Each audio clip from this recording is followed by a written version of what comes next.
What's up, everyone? Champets back again for another UFC predictions video. This time for Colby Covington versus Joaquin Buckley and Tampa Bay. Very excited. I'm going to this card. I actually have tickets, so very excited. Shout out Florida. I got an interesting background. I'll talk about it later.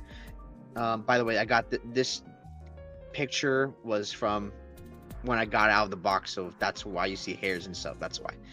Anyway, so very excited about this card. So many bangers on this, and I broke my rule. I've said it before. I don't bet on cards I go to. This is I've broken it. Not just with one fight, but with two. And it's a little biased on both, but at the same time, I really have like a lot of confidence in both of them, and I'm willing to take the risk of doing that, going to a live event and then feeling like sulking while there after watching it. But yeah, but as always, we start with what happened last week. So big week for us, a massive bounce back, UFC 310. So we'll go ahead and go over each one of these. Kenny Nchuku versus Lukas Bresky, over 1.5 rounds. My God, Lukas Bresky was just there to get knocked out. I think I gotta give more credit to Kennedy. He's got more heat than I really think he does, to be honest with you. I mean, props to him. He caught Bresky bad, and he put him down. And I mean, that was that. Over 1.5, never really had a chance with how they were fighting. I thought Kennedy would play more at range, but alas, not to be. I will go to the order. I'll get to that one. I definitely want to talk about that one. Josh Van to win in rounds 2 and 3, very close. Cody Durden showed to be super tough. I have like durability concerns with Cody Durden. I think I kind of have to put that away, even if he got knocked out by Bruno Silva last time. The shots Van were hitting, no quit in Durden. Full respect. It is what it is. I didn't even put much on that at all, so I'm not crying about it, not mad at it. Fair play to Cody Durden. Tough son of a gun. Great win by Joshua Van, though. Joshua Van looked incredible. He's a great fighter. And he showed he got get up games, he got takedown defense. Good things to see in a really young guy against someone in Cody Durden who's taken down a lot of people in this division. Next fight up, I think it is Aljamain Sterling versus Movsar Evloev. This hurts me because I was like, I really wanted these to hit so bad, but no, they didn't. I bet Movsar Evloev to win straight out because I was like, I know for sure this dude's gonna win. I really believe like he's gonna give a lot of problems to Aljo. My God, I was like a little bit sweating, but Evloev was able to find a way to make it clear enough for him to win. But I was like, man, Evloev on the feet is gonna KO Aljamain Sterling. He did a lot of stupid stuff on the feet that got himself taken down. I was like, damn, there was no chance for that KO bet to really ever hit because he just kept doing like that spinning back fist. Oh, come on, Evloev. But I still got belief in him. I still believe he has some power. The minus 3.5 was because I thought he could get a KO. That was the main reason I wanted that. But it's like a little bit safety. He can maybe win 30-27. Wasn't the case. But yeah, Evloev looked really good against a really good Aljamain Sterling who put up a good fight. Aljamain Sterling felt like he wrestled a lot for position, but not as much damage at the end of the day, and especially in those last 2 rounds. Evloev was able to do what he needed to do, get the reverses at the right times, land good shots to really sway the judges to his way, and that's how he won. I really do believe Movsar Evloev is really good. Fair play. Good win. That's a great win to have on your resume. Aljamain Sterling. Resume's getting up there now. Next fight I had a bet on was Bryce Mitchell. No. I'm wrong. Dominic Reyes, Anthony Smith. I had Reyes, no scorecards, no action, plus 315. I'll explain this because Bovada gave out this line for some reason. And I didn't even know about this until I listened to Wager Wars on, I keep forgetting the guy's name. I can actually check because I gave them credit here.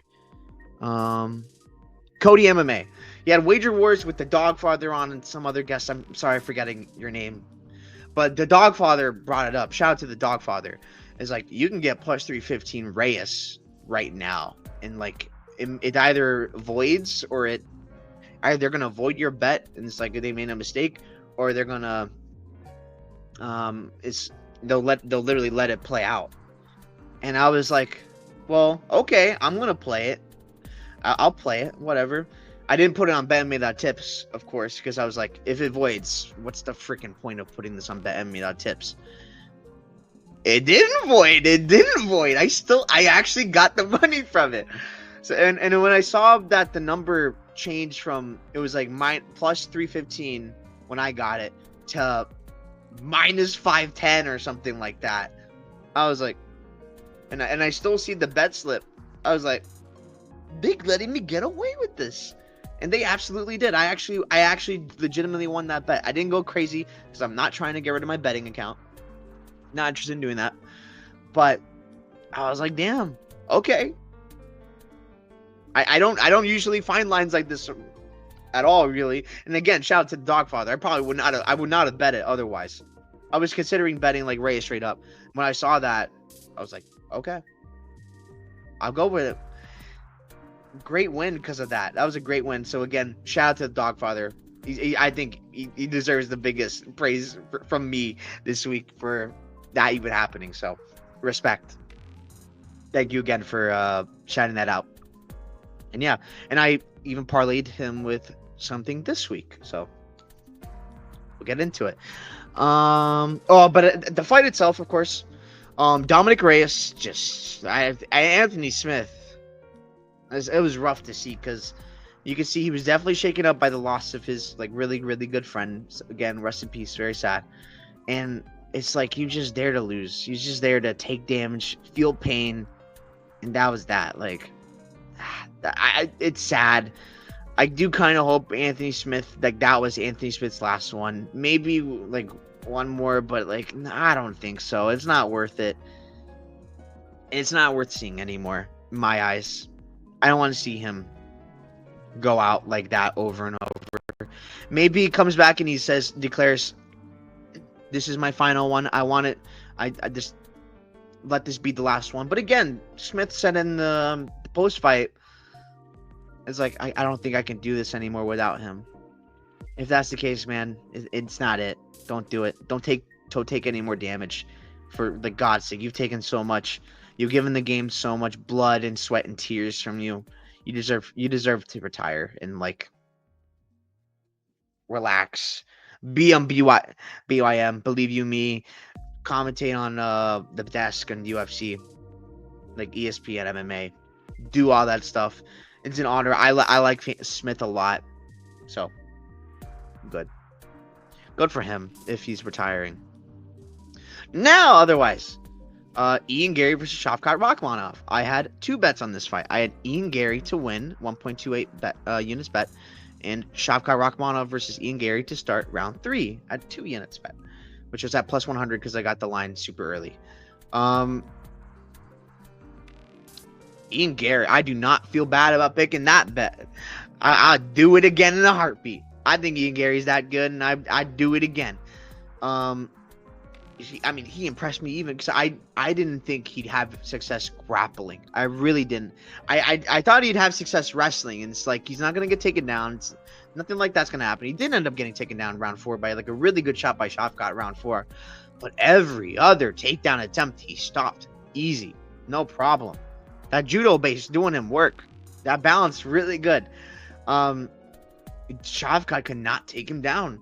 It's for the most part, besides round 4, which was pretty pivotal because I think that was basically the round that sealed it. Shavkat won the fight, but in round 5, getting the back, almost getting the rear naked choke multiple times, the neck cranks, my goodness. And props to Shavkat to even get out of that position, even though Ian Gary had a body triangle still like latched on, and then Ian Gary was able to get up. So impressive by Ian Gary on short notice, even though not necessarily the most short notice, but it was like his camp was a little unconventional because he went to Bangtao Muay Thai train specifically for a guy like Buckley, but I mean, all of a sudden, okay, fight Shavkat. Maybe not necessarily what he wanted to do, but I mean, Bangtao Muay Thai camped that trade Volkanovski from Makhachev, so probably not a bad thing, anyways. And yeah, he looked good. If he got started earlier, more like a lot like faster, I think he'd probably be able to have won the fight more convincingly. He didn't. It is what it is. I like Ian Gary. I'm still very high on him. The round fight starts round 3. Ended up like making up for the loss I made on Ian Gary. Very happy about that. Can't be mad. I bet that at all. That was a close fight. And then the main event, Alexandre Pantoja versus Kaya Sakura. My boy Pantoja. Even though I've been picking against him for like his past 3 fights, this one is like, no, he's gonna win this one.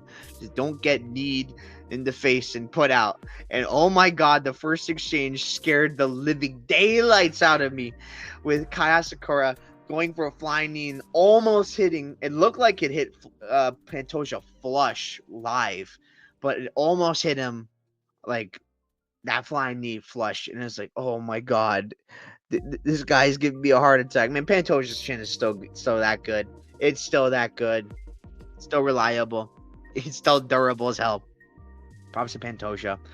And Kaya Sakura, he did put up a little bit of a fight. Even though he got but right after he throws that flying knee, he gets like dropped, which is crazy. But like that's how Kaya Sakura is. What do I want to say? But Pantoja put it on him, put up a lot of 6 strikes on him. But yeah, on the ground, as I thought it wouldn't be close. It's just Pantoja is different. He's different on the ground. He's a top 3 jiu-jitsu guy in the UFC. In my eyes, the top 3, no particular order: Charles Oliveira, Islam Makhachev, Alexandre Pantoja. It's those 3 in my eyes. And man, he showed it. Alexandre Pantoja, some of the nastiest jiu-jitsu in the game. You don't want this guy on your back ever. It's bad news. It's bad news if he's there.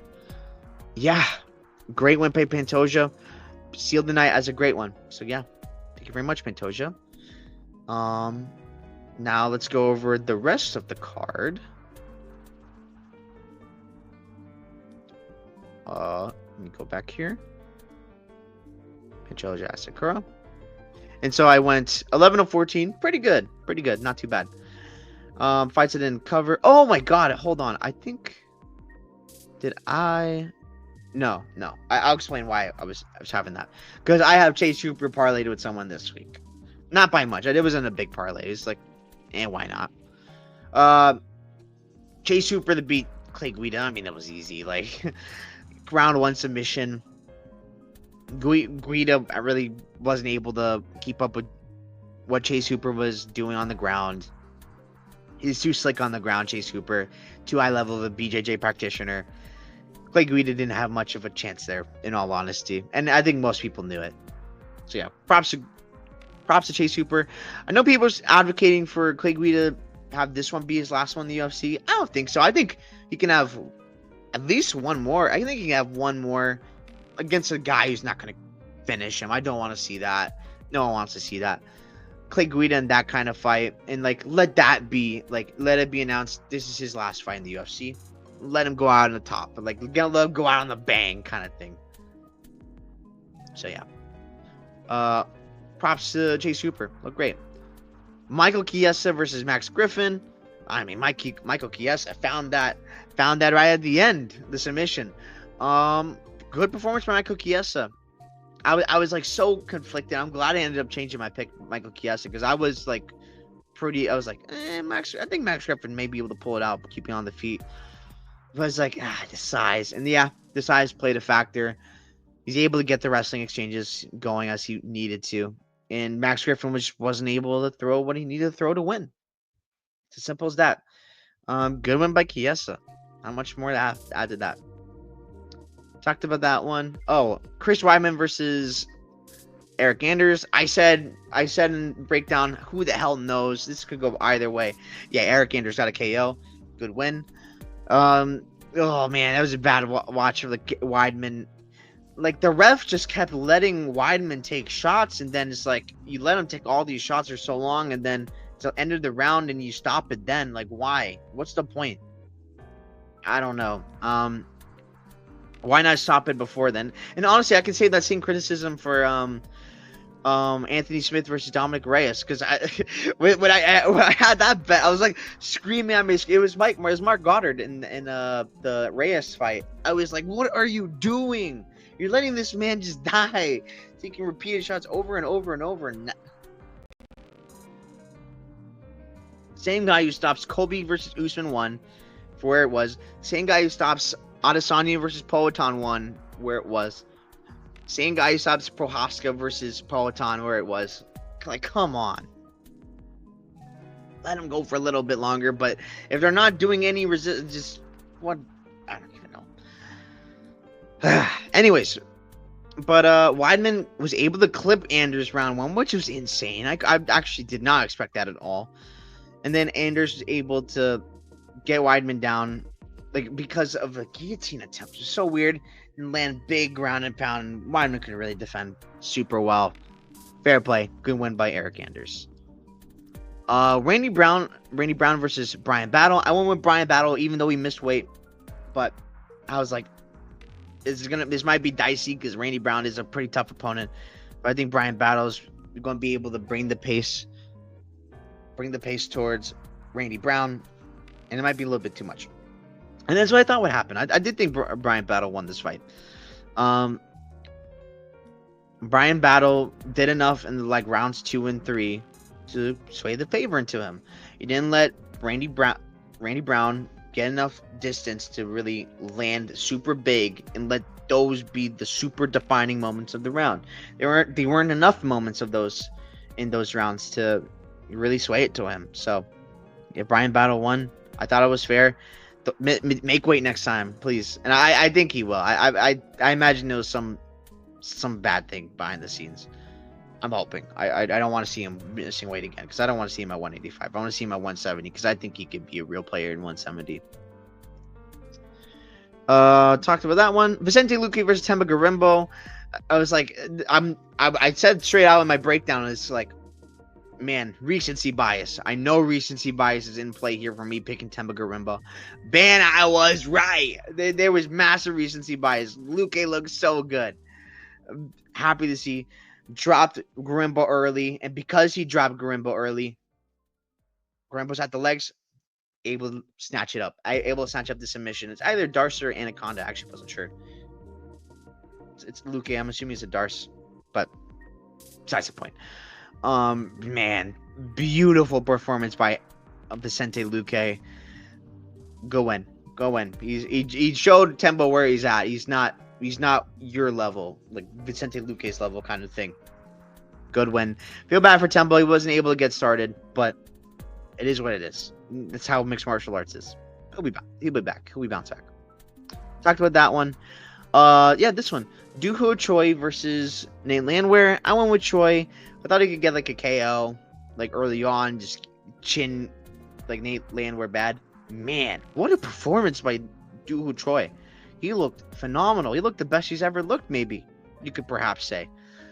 Just absolutely ragdolled Nate the Train on the feet, doing whatever he wanted and hurting Nate the Train. Man, he looks so good. And I know people are saying like Nate the Train's a bum. No, man, he's not a bum. He's not a bum. Doo Ho Choi is that good. And hey, I would love him to fight Bryce Mitchell. Like, he called out with the earth. He used the earth on Instagram. It was like, hey, I want to fight you. It's funny as hell. And then Bryson Mitchell says, it's CGI. Let's go.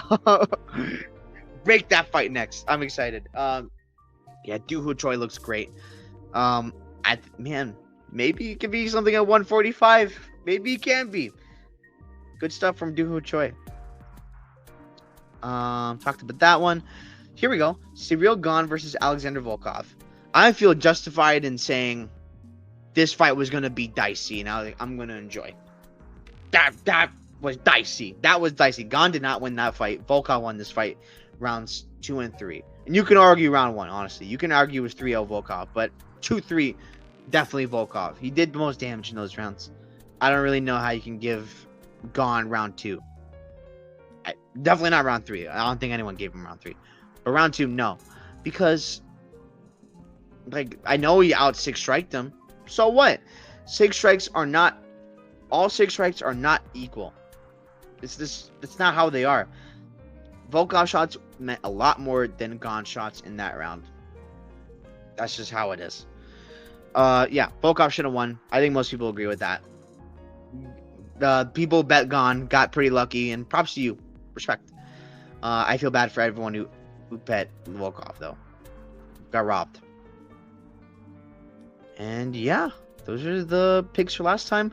Let's get into this time because I got a lot to say about some of these first fights. Speaking of, Pierre Rodriguez versus Josephine Knudsen. My beloved Knudsen. I'm running it back. I love Knudsen. I think she's going to win this fight. I bet on her. She's one of the bets I have on this card. And I think there's a lot of recency bias here, to be honest with you. And let me explain. And you know what? I'm gonna be ballsy again. I'm gonna do what I did last time. Knudsen KO round 3. Let's go Knudsen KO round 3. So where do I start? The Palastri fight. People are going to go off that and say, "Oh my God, she got takedowns on Josephine Knudsen." Pierre Rodriguez can take down girls. She's good at taking down girls. She's going to take down Knudsen. It's not as simple as that. I really don't believe it is. Because Knudsen knows going in, Pierre is going to be shooting. She's going to be shooting on Knudsen. I don't think she's going to, and I don't think Knudsen's going to be as willing to go to that war. As she said in her post-fight speech against Palastri, every opportunity they were in the clinch. She said, "I want to go into that war when the grappling, win it every exchange." She didn't. She didn't do that. But I don't think she's going to take that approach as much so this time around. And I heard some wild takes about Knudsen this week. I heard one person say Knudsen has no heart, no urgency to get on the feet. What are you talking about? You're just not watching the fight.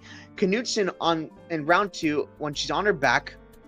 Okay, we can go each round. Round 1, holding for dear life because it's close to the end of the round, and Palastri has a really good position, very, very dangerous.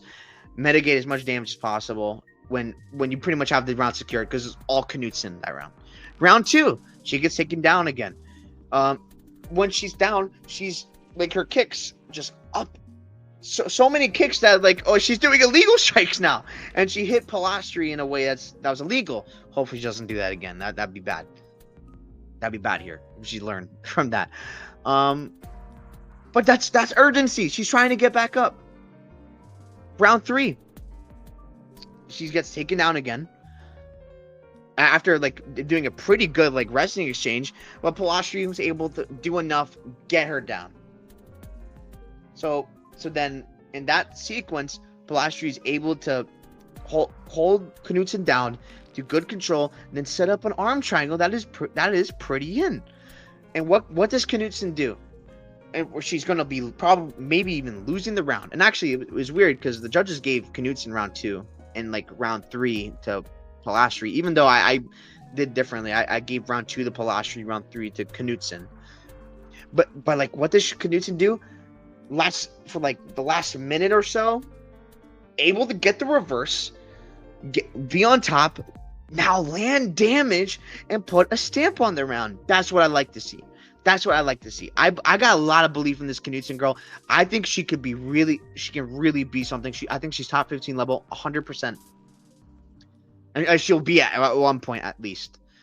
And if they make an atomweight division, she'll be the champion. Make the atomweight division, please. I would love to see that. She's because she is a little small for strawweight, but an atomweight. Oh my God, she'd be a monster. She'd be an absolute monster. And so it'll be Pierre. And let me get into Pierre because I don't think Pierre's a bum by any means. When I was talking about Knudsen fighting Palastri, I was like, this Palastri girl is not good. I was wrong. Palastri's pretty good. But Pierre Rodriguez, I was very high on her when she came into the UFC. And I was... hold on. Let me just bring up... Oops. Let me bring up this. There we go. I was very high on her when she got her win. I was like, damn, this girl's got it all. She got good boxing. She can wrestle. She's got a lot of dog in her. She absolutely does. All that stuff is true. And then she beats Kay Hansen. I was actually there for that card. I was rooting for her, actually. Good win. I mean, it's okay. The thing is, some of these wins don't look as great on paper, like afterwards. It's okay. It was an alright win at the time, and she did what she had to do to win. So good win by Piera. She's able to still be undefeated by that point. Then came Sam Page. Sam Hughes. Sam Page. I don't think she won that fight. I don't think she won that fight, and I think that's probably a hot take. I'm not gonna lie. I don't think anyone agrees with me on this, but Sam Page put it on her. Sam Page put it on her, and I mean, that's a Sam Page. That's what she does. That's what the Sam Page does. But great cardio. Good thing that Josephine Knudsen has very good cardio too. Say that. And then Jillian Robertson. She's having success against Jillian Robertson. Jillian Robertson, very, very good. Very big for the weight class. She kind of gasses, though. She kind of gasses in that fight. And Jillian Robertson, like a big player in the strawweight division, able to get the armbar. It was in. I know, like, Pierre Rodriguez is, like, saying no, I didn't tap. She was not going to win that fight. She was not going to win that fight. Pierre Rodriguez against Ariane Carnelossi. It's interesting because she took a different approach this time. And this fight, she was more stay on the outside, move around a lot more, and move around a lot more. And she was able to get some wrestling exchanges in that, which does show she is pretty strong. Josephine Knudsen is pretty strong too. So that is the worry. It isn't not hard to worry that there's gonna be wrestling by Pierre Rodriguez. Absolutely, there is a reason to worry for that. I totally get it. Although, I mean, some really dumb fight IQ. I know Knudsen's had lapses in fight IQ. You can argue in that Palastri fight, trying to go into that war with Palastri is an example of that. But I mean, this doesn't compare to this, where she headbutts on Ariane Carnelossi. I was on Carnelossi this fight, and I was like, I was sweating my hair out because I love me some Carnelossi too. It's like, oh no, Carnelossi, oh no. So Carnelossi gets front kicked by Piera, gets hurt pretty bad, pretty freaking nasty moment. Props to Piera. She's good. Piera gets on top, tries to put her head down on Carnelossi, ends up doing it so fast towards a headbutt. Then Mark Smith, I believe, it's Mark Smith or Tyone, one of the two, is like, you just headbutt her. Don't watch your head. Then does it again. Why? I mean, good for me because I had money on Carnelossi. I got a hell away with that, but it's just bad. That's just bad fight IQ. Can't be doing that. And I mean, she's had moments of bad fight IQ in a bunch of her fights. And while her wrestling is pretty alright, it's not the greatest in the world. It really isn't. And her control, not that good. It's not that good. I do think Knudsen can get up on the feet. And man, anytime this fight's on the feet, it's Knudsen all day, every day of my life. And I'm super excited because I'm going to be cheering for Knudsen so hard. I'm a massive Knudsen fan. Hopefully they get a picture somehow. We'll see. Man, Josephine, she's good. She's really good. She's very strong herself. She does show urgency, so I don't think she's going to be trying. And I saw... I mean, I will say this. I don't think this is a good training partner to train with, but she trained with Ivana Petrovic, who, to be fair, is a big girl. She's like a big 125er. So in that sense, is good. She can grapple a little bit. Not that good. I'll get into that later. But I think maybe it's better than nothing. It's better than nothing, and it does show she's training and grappling. And I think she knew what she's getting into this fight. I think she's gonna put on a show here. And the reason why I go KO round 3 is because I'm a little bit concerned of Piera being a little bit of cardio letting her down. I also think that Piera relies on her toughness a little too much. She is very tough. There's no unequivocal truth. But there's only to a certain point you can rely on toughness. And because of that, I think Knudsen has a chance to get a finish here. I think she has a chance to get a finish, because Pierre does get hit. She does get hit, and that's why it's going to be so one-sided on the feet. This Knudsen on the feet is just going to be landing everything on her. Everything. I love this girl on the feet. Former pound-for-pound kickboxer, like on the list of pound-for-pound kickboxers. I think she was number 6. I mean, and it shows when she's in the octagon. This girl's the real deal. I think she's gonna look great again here in this fight in Tampa, and I'm gonna be cheering for her. You might even hear me in the crowd. You probably will, because I don't think the crowd's gonna be really that full for this fight. But I'm gonna be there for my girl Josephine Knudsen. I love me some Josephine Knudsen. I think she gets it done. And I will say this though: if she doesn't get the KO, if she doesn't get the KO. She's known as a decisionator. I think that's probably a good thing here. There's probably a good thing here because, well, yeah, Pierre is really tough. So if she isn't able to get her out of there, she's very good at winning minutes. She's very good at winning minutes, and you can trust her to win minutes in this fight, especially if it's on the feet. So that's why it's like decisionator's not too bad, especially when you're fighting someone who's really tough and is like no guarantee you'll get him out of there, but I do think she's able to get her out of there. I'm hoping because I'm there. That'd be awesome. That'd be so awesome to see that. But yeah, Knudsen, give me her all day. Davy Grant versus Roman Tavares. I'm super excited for this fight. This fight's so good. I forgot the reason Grant's been out. I think it's been a neck surgery, and that's rough. And he's getting older in age. Tavares is the Jacksonville guy.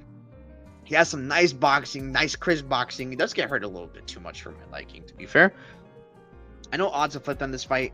I'm not looking to butt this fight. I'm looking to enjoy this one. This is going to be an absolute war, especially if he's on the feet. And I think it is going to be on the feet. I think Davy Grant is going to oblige a war on the feet and give a show on the fans. I'm going to go Tavares to win a decision. I think it's going to be pretty close. And like both guys are going to scrap and put their lives on the line. Put their bodies on the line. Not lives. I don't want to see anyone die.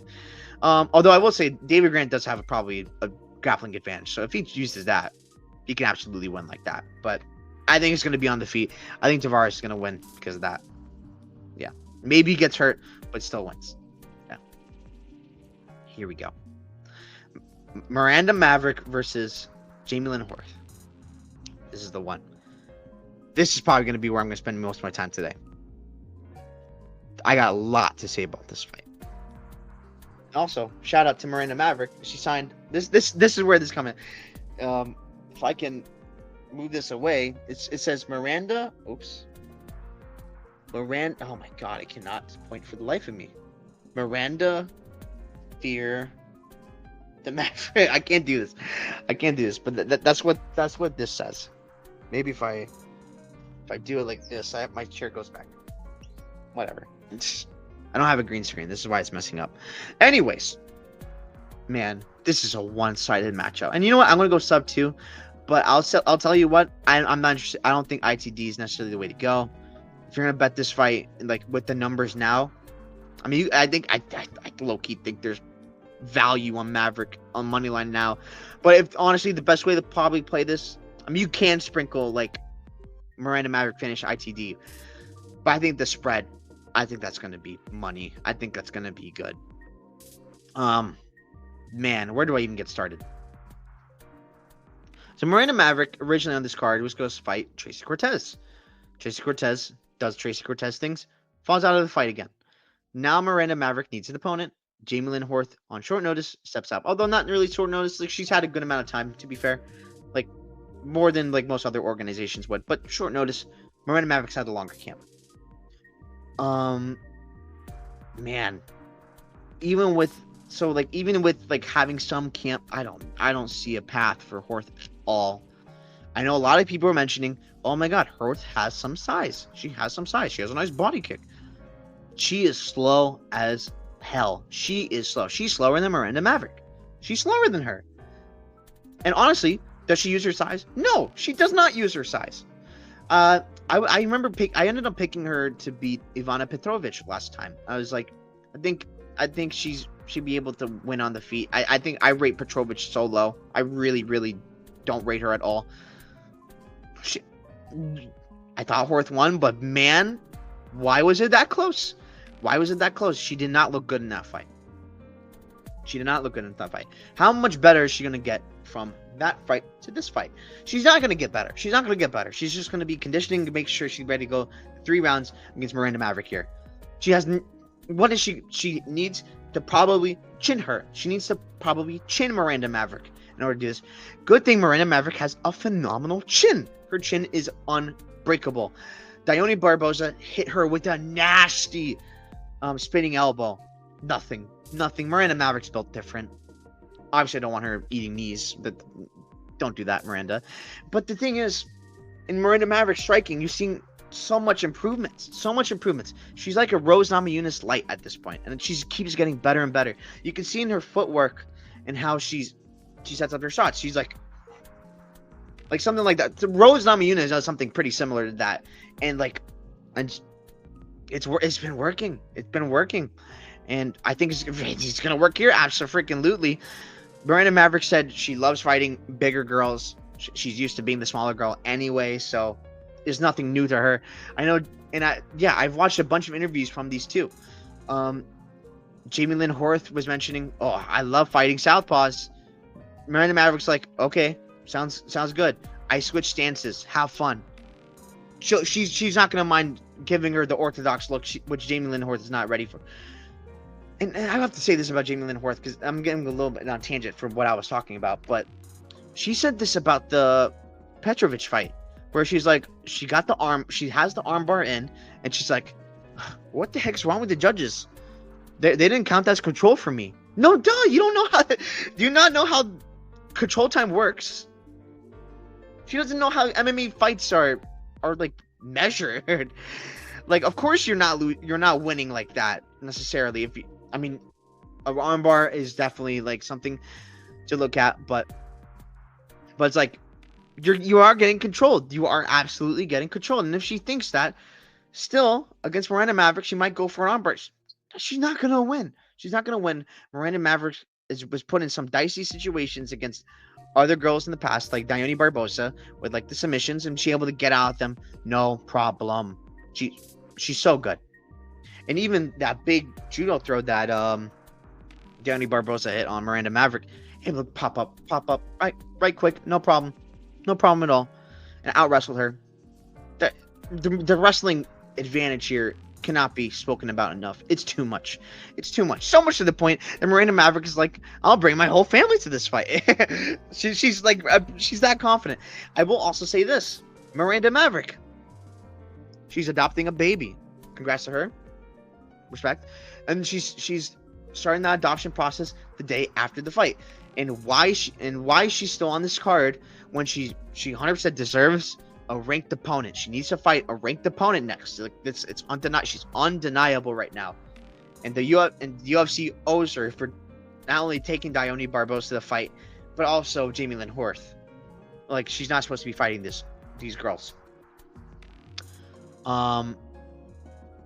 What am I even saying? Shoot, I just blanked.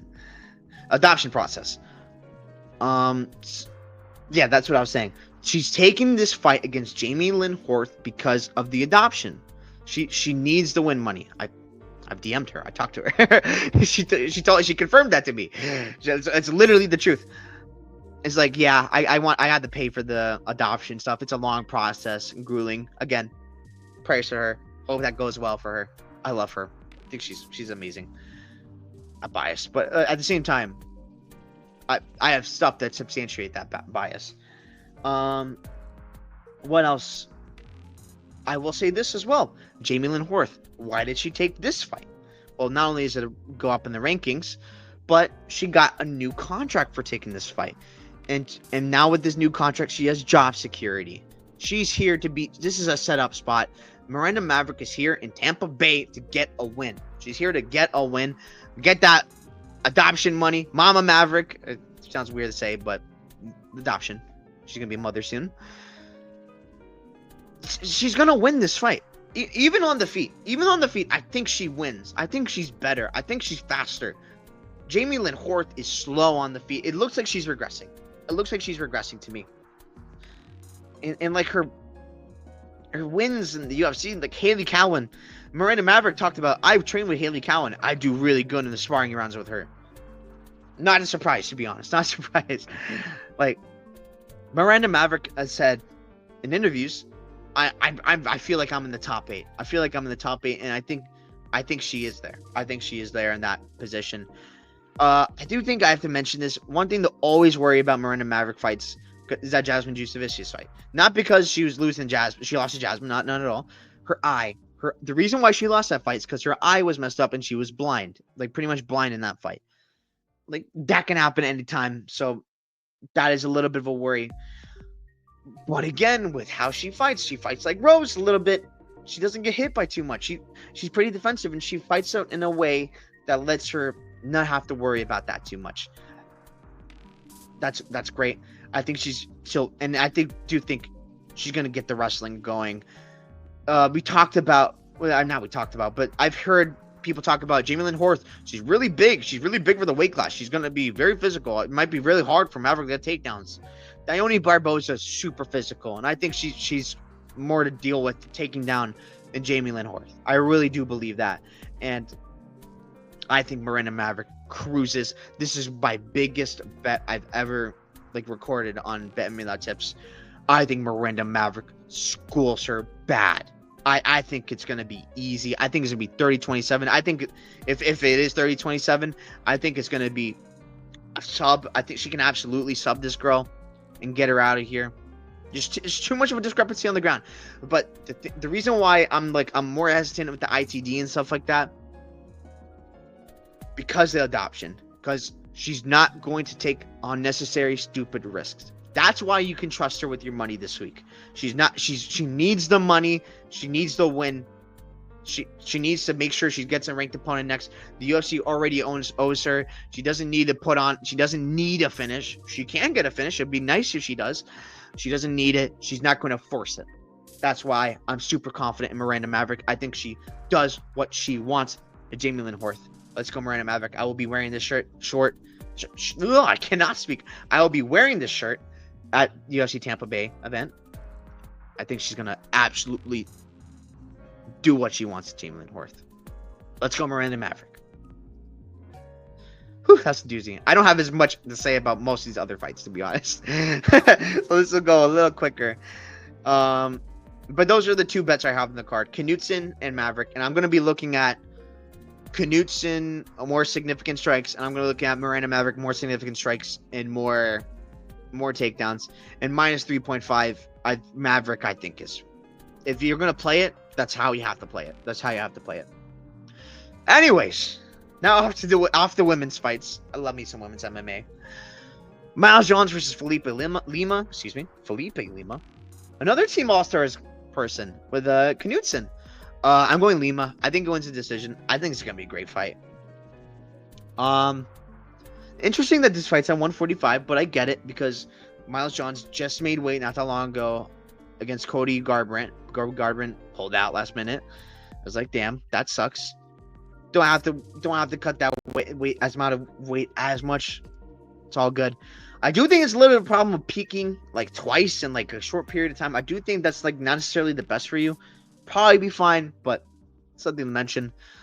I think it's Felipe Lima good. Kid is good. I'm not gonna call him a kid. I think Felipe Lima guy is good. I like him a lot. I think the speed he brings on the feet is nasty. I think he's really good. I said that already. What he showed that Naimov fight was a lot. And Naimov is a 145er. I mean, not the biggest 145er, but he's a 145er. Felipe Lima's 135er. So is Miles Jones. Miles Jones is a career 135er besides one fight in 2016 when he fought at featherweight. He's a 135er. I think Felipe Lima is going to have this speed advantage. I think that's going to be everything here. Sure, maybe Miles Jones can get takedowns. Sure. But I think this fight stays on the feet. I think Lima's going to be landing the big shots. He's going to stay away from the overhands of Miles Jones. I think this is a Felipe Lima fight. Team All-Stars goes undefeated. All-Stars Training Center goes undefeated. I'm not interested in the betting line because the betting line is nasty for this. It's I don't like it. I don't like it at all. It's like it is Dogger Pass. It's Miles Johnson Pass. Yeah, I like Felipe Lima though. I do think he wins. Sean Woodson versus Fernando Padilla. I'm going. I've been seeing a lot of love for Padilla this week. I'm going Sean Woodson. I think it wins a decision. I think the Luis Saldana fight has got a lot of people kind of misled on Sean Woodson. During that time, he went through a rough time where his mom got arrested for stealing funds from the government for gambling. I mean, that just sounds crazy to say, but that's just the truth. And in the UFC Connected episode, they talked about it a lot, and it's like, maybe it makes sense. Maybe it does make sense because Sean Woodson did not look like himself that fight. Since then, he's looked great. I thought he looked good against Caceres. Good fight. Caceres is pretty good, and he's a very long, lengthy guy. And it's like, oh, and I think a lot of people are like, he does not as good against long, lengthy guys. I think Caceres is a step above Padilla. I do think so, and that's why I'm like, I think Sean Woodson wins this. I think he's gonna look pretty good. Put on a good performance that he does. Use that range that he's got. He's got a little bit of range, not as much, but he still is a really good boxer, and I think he's still gonna get it done against Fernando Padilla. Jakar Close versus Joel Alvarez. I think Joel Alvarez probably runs through Close. Sub or KO? Oh man, he loves some subs though. I'll go sub because I think Jakar Close knows he's got to shoot in order for him to win this fight. He's got to shoot in, and because of that, he might just get subbed. Even though I don't think he's ever been subbed, but it's first for everything, I guess. This Joel Alvarez is nasty. He is nasty, and I think he's gonna put on a show. I think he dog walks Jakar Close. Complete physicality difference. The length difference is huge. I mean, the power difference as well. Only chance Jakar Close, I think, wins. Takes down Joel Alvarez, who gets, is fine with getting taken down. I mean, stays on top and stays safe and able to find a way to land punches. But the problem is Joel Alvarez is very active on his back. And, man, he's nasty off his back. He's nasty off his back. He's got some nice jiu-jitsu. I think it's tough wherever it goes for Jakar Close. I think Joel Alvarez is going to get the win here. Michael Johnson versus Ottman Azaitar. Oh my goodness. 1-800-GAMBLER alert. Colin. This is a tough fight to call. I mean, it wouldn't be a tough fight if Michael Johnson decided to wrestle, but it's Michael Johnson. We know he's not going to wrestle. We know he's going to stand and ban with Ottman Azaitar, which will be fun as a fan. I respect that. Appreciate you, Michael Johnson. But man, I think Michael Johnson's better than this guy. He's better than this guy. I'm going to go round 1 KO because this guy, Ottman Azaitar, does not get out of round 1. He does not get out of round 1. He live or die by round 1 finish. Although if there's a guy who takes it past round 1, probably Michael Johnson. Yeah, I think Michael Johnson is just a much better fighter. I think he lands first, if anyone, on Ottman Azaitar. His chin is such a liability, though. There's no denying that. So, yeah, you can't be confident in this at all. But I'm going Michael Johnson. I just think he's the better fighter, honestly. And Ottman Azaitar is round 1 or bust. Navajo Sterling versus Tuco Tokos. Navajo Sterling round 1 KO is... I don't know anyone picking Tokos here, and reasonable why. He doesn't have good enough wrestling for this. He doesn't have the good enough wrestling to even do this. There's good enough concern to be he's a debut guy, doesn't have much of a record, maybe fumbles it, but no, man, he's at a great camp at CKB. He's supposed to be the new best thing at CKB. I think he's going to perform, at least in his first outing here. I think Navajo Sterling gets a KO round 1. They're bringing Tokos to get KO'd. Next fight up the card. Daniel Marcos versus Adrian Yanez. Yanez. Said it right. This is a great fight. This is going to be a great fight. Daniel Marcos, Tampa guy. I'm going against the Tampa guy here. I think Yanez brings out a war and wins a decision. I think Marcos is going to oblige a boxing fight. His kicks are not as devastating as Martinez's kicks are, so I'm not as worried about that. And I think Adrian Yanez hits harder. I think he hits harder, and I think he is pretty clean still. I love me some Yanez, and I think he's gonna put on an absolute show. against Marcos. I've never been high on Marcos. I've never thought he's been that good. He has shown some cardio concerns, so there's that. I think just the better shots, the better, bigger shots are going to come from Adrian Yanez. I think he's going to win. I don't want to bet this because it's too risky. I just want to enjoy the fight. I'm just going to enjoy the fights from here on out on this card. But I think Yanez is going to look good here. But hey, we'll see. We'll see. I think he bounces back with a big one against an undefeated prospect. Dustin Jacoby versus Vitor Petrino. Speaking of a prospect, we got Vitor Petrino.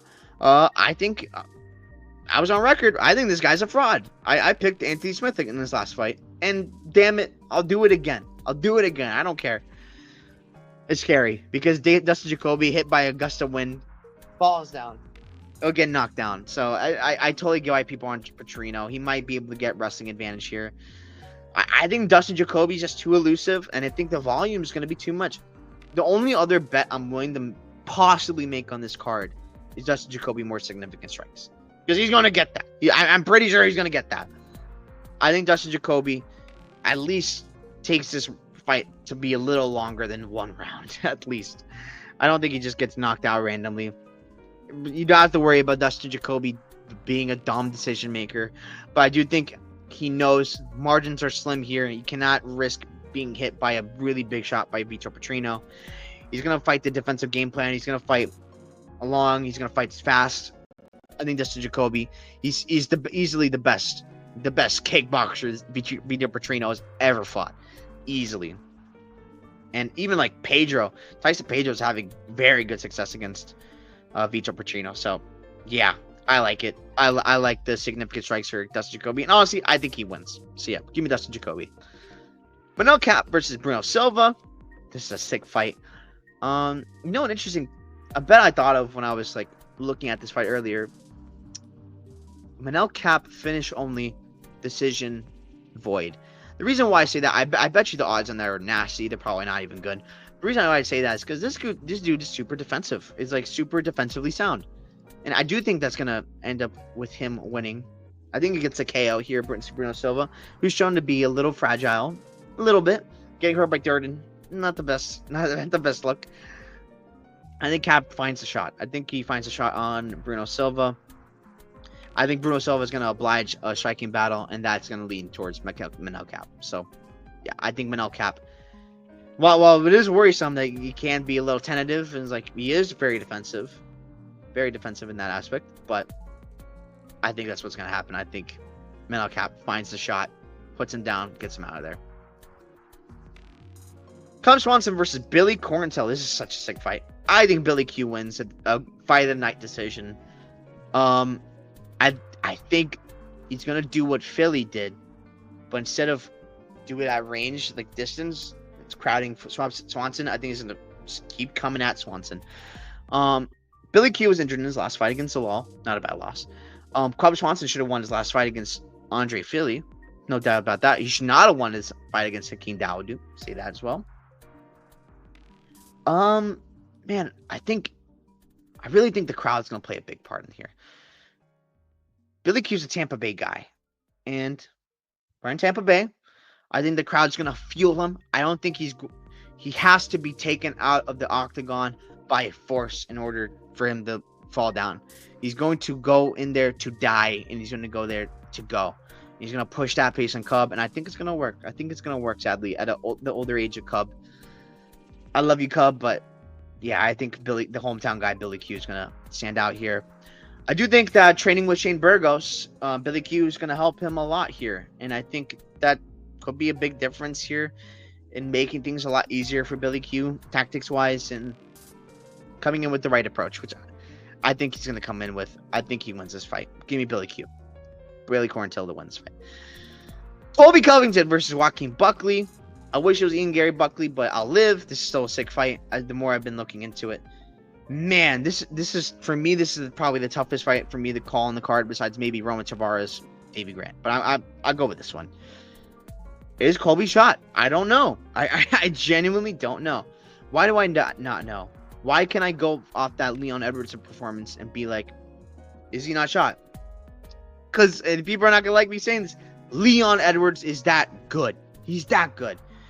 The reason why Colby Covington, well, yeah, he hurt his toe in the fight. That's hurt. That's why Bilal pulled out of a fight. So people pull out for that kind of reason. So they don't like fighting like it with it. But the reason why Colby Covington couldn't fight the fight he wanted to fight was because it was Leon Edwards on the other side.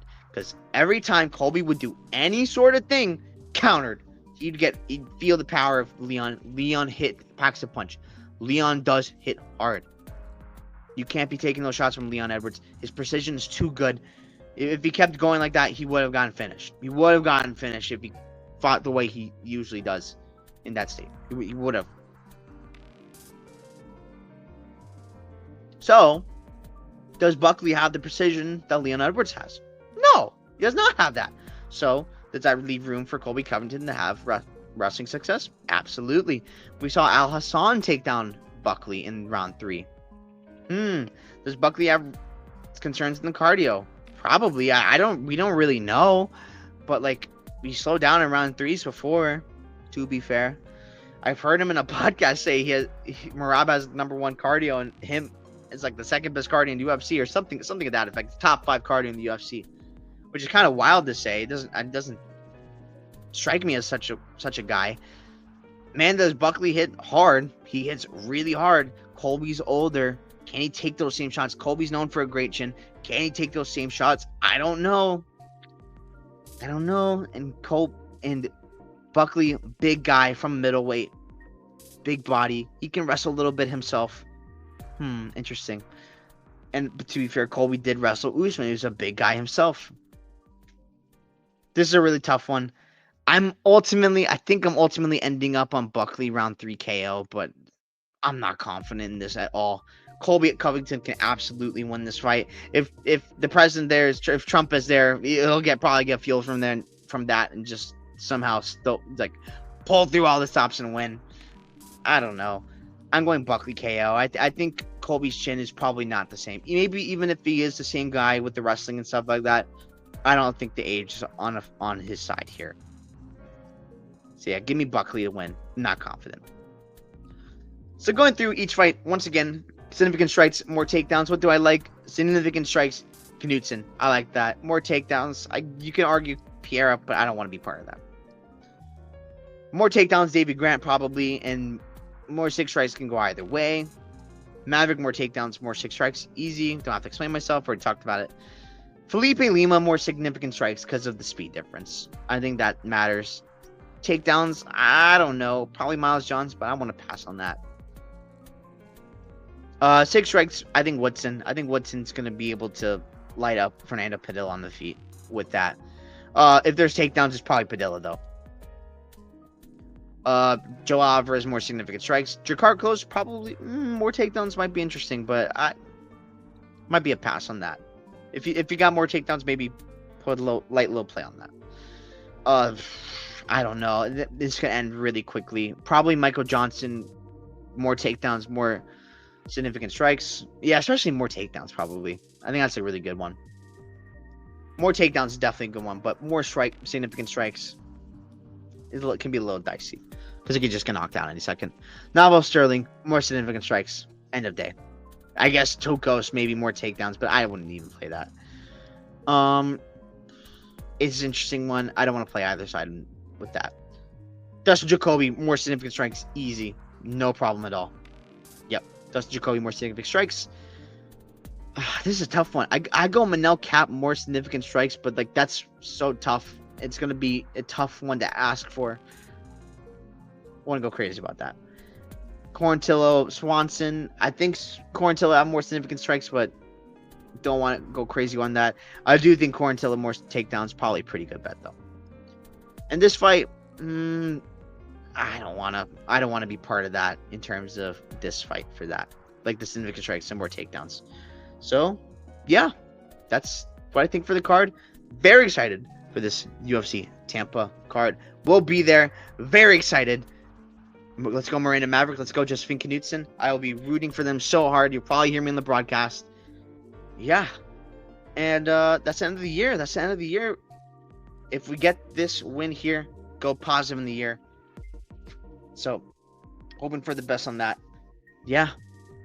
You can check me out at betme.tips, champ bets, and I think this might be the last card of the year, but I think I was gonna do like a video, at least like one video on like awards I'll give on the year, like who I give fighter of the year, fight of the year, KO of the year, sub of the year, type of that kind of thing. And as well as maybe ranking the pay-per-views, maybe what was it? Awards of some sort, like that kind of thing. I think that'd be a fun thing to do. Reflect on the year, that kind of thing, and maybe like things like that. I'm gonna look into that. I think that's what I'm gonna do. I think I'm gonna end up doing that for the end of the year after this card. So yeah, you can look forward to that. So yeah, thank you so much for tuning in. Have a great one. Peace out. Have a great one.